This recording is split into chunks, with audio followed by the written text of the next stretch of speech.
Hi, I'm JR Neidlinger with Bear Archery, and today we're going to show you how to install and use your De-Tac crank device. Your De-Tac kit will include a 2-piece receiving bracket, 2 screws, and of course the crank itself.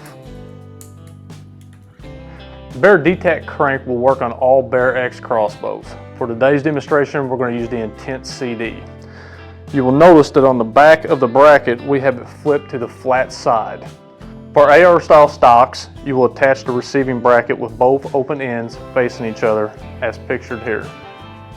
Now that the receiving bracket has been installed, the next step is to ensure that the safety switch is moved to fire. Once the crossbow is fully cocked, the safety switch will move to the safe position. We are now ready to attach the crank to the receiver. So you will install the crank as so, with the slot in the receiving bracket and attach just like that. Separate your pulleys to both sides of the crossbow scope and ensure that your sled is turned upside down so that the grooves on the bottom here align with the bowstring on the crossbow. One thing to also check is that these pulleys come from the bottom and not the top.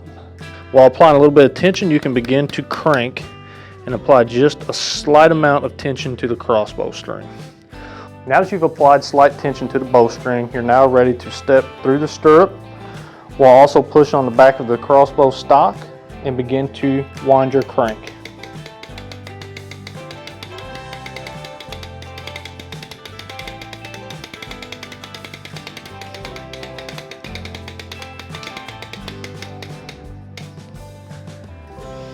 Now that the crank is stopped, I've verified on the side that the safety switch has moved to safe. The crossbow is now fully cocked and I have verified that the safety switch is in the safe position. To remove the crank, you will press the pull down button and slowly relieve tension off of the crossbow string. Make sure you give yourself enough slack here to remove it and clear the scope.